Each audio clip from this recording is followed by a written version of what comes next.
श्री सीताराम शिखावस्थी के चैनल में आप सभी का स्वागत है। मैं हूँ शिखावस्थी।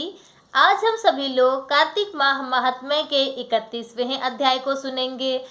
30वें अध्याय में आप सभी ने सुना कि किस प्रकार से हम एक दूसरे के पाप पुण्य के भागीदार हो जाते हैं, किन कर्मों को करने से हम किसी के पाप को ले लेते हैं या हमें ना चाहते हुए भी उनके पाप हमारे ऊपर आ जाते हैं।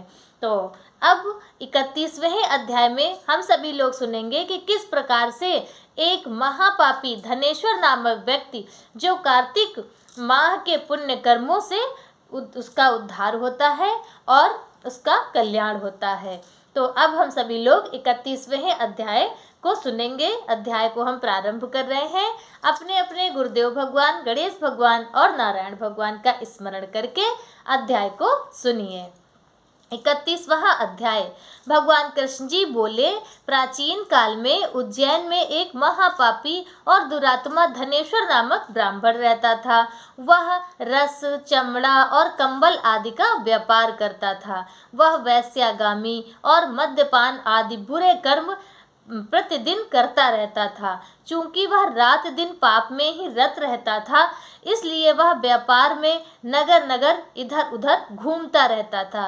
एक दिन माहिष्मती पुरी में जा पहुंचा। माहिष्मती पुरी जो राजा महिष ने बसाई थी, इसलिए वह राजा के नाम से ही विख्यात थी। नगरी के पास ही पवित्र पावनी, पाप नाशनी, पुण्यकारिणी भगवती नर्मदा नदी बहती थी। उस नदी के किनारे देश देशांतर से आए यात्री कार्तिक व्रत करने को कुछ दिन के लिए वहीं पर ठहरा करते थे। उन कार्तिक व्रत करने वाले प्राणियों को वहां ठहरा देखकर वह दुष्ट धनेश्वर भी इधर उधर घूमता हुआ 1 मास के लिए वहीं ठहर जाता है। और जब वह वहीं पर ठहर जाता है और अपने माल को बेचता हुआ नर्मदा नदी के तट पर घूमता हुआ ब्राह्मणों को देव पूजा में रत देखता था। वह देखता है कि कोई तो ग्रंथ पढ़ रहा है, कोई कथा को सुन रहा है, कोई भगवत कीर्तन कर रहा है, कोई तुलसी की माला धारण करके जाप कर रहा है। बस इसी तरह वह भगवत भक्तों के बीच और वैष्णवों के दर्शन करता रहा, उनको स्पर्श करता रहा और उनसे वार्तालाप करता रहा और भगवान विष्णु के नाम का स्मरण करके वह अपने पुण्य अर्जित करता रहा।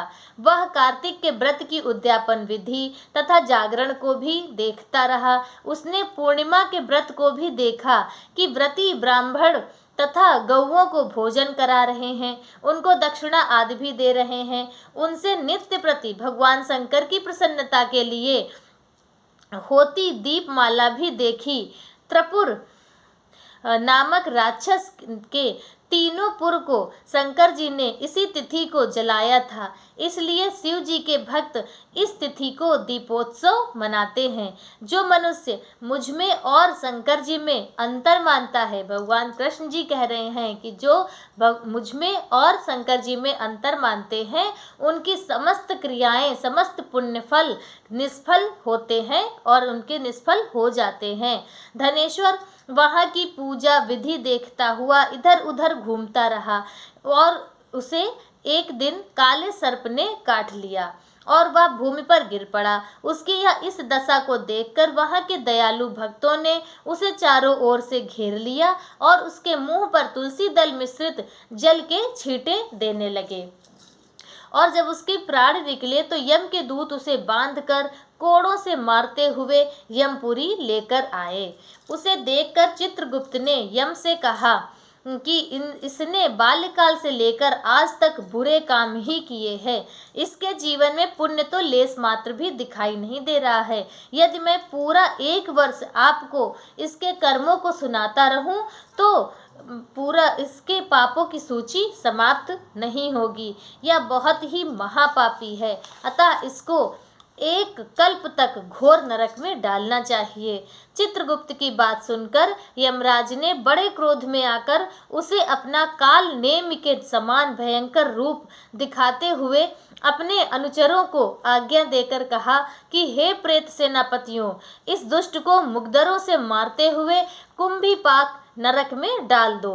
सेनापति ने मुगदरों से उसका सिर फोड़ते हुए कुंभीपाक नरक में ले जाकर खौलते हुए तेल के कढ़ाव में डाल दिया। प्रेत सेनापतियों ने ज्यों ही उसे तेल में डाला और त्यों तेल के कढ़ाव में उसे फेंका, सो लपलपाती हुई आग अपने आप ही ठंडी हो गई, जैसे कि प्रहलाद को अग्नि में डालने से वह ठंडी हो गई थी। यह विचित्र घटना देख के और यमराज के सेनापतियों ने यमराज के पास जाकर सभी हाल कह सुनाया। यमराज भी आश्चर्यचकित हो धनेश्वर को अपने पास बुलाकर स्थिति पर विचार करने लगे। उसी समय नारायण नारायण का कीर्तन करते हुए देवर्षि नारद आ पहुँचे और यमराज से कहने लगे कि हे यमराज, यह ब्राह्मण नरक में डालने योग्य नहीं है, क्योंकि इसने अपने अंत समय में कुछ अच्छे शुभ कर्म किए हैं जो नरक की यातना को नष्ट करने वाले हैं। जो लोग भगवत भक्त का दर्शन करते हैं, भगवत भक्तों का दर्शन करते हैं, उनसे वार्तालाप करते हैं और उनका स्पर्श करते हैं, चाहे उन्होंने कोई पुण्य कर्म किया हो या ना किया हो, वह सहज ही स्वर्ग के अधिकारी बन जाते हैं। अतः धनेश्वर भी पुण्यात्माओं के संग में व उनके स्पर्श में रहा है, इसलिए यह स्वर्ग का अधिकारी हो गया है।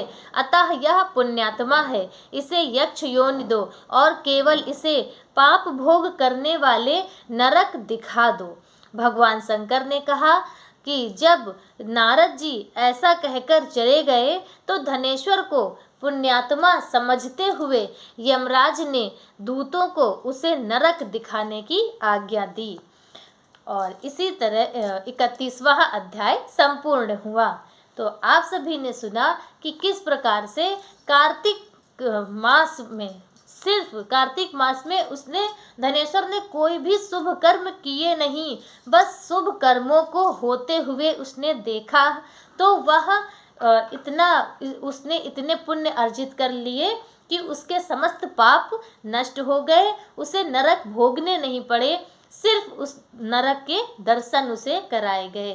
तो यह कार्तिक मास बहुत ही पुण्यशाली और बहुत ही पुण्यों को अर्जित करने वाला महीना है, बहुत ही पुण्यकारिणी है, बहुत ही पावन महीना है। तो आप सभी लोग इसी तरह से कार्तिक माह महात्म्य सुनते रहिए और जो 2-4 दिन बचे हुए हैं उन दिनों में भगवान का खूब नाम जाप कीजिए, भजन कीजिए, भगवान का आशीर्वाद प्राप्त कीजिए। आज का वीडियो मेरा बस इतना ही। मिलते हैं अगले वीडियो में। श्री सीताराम।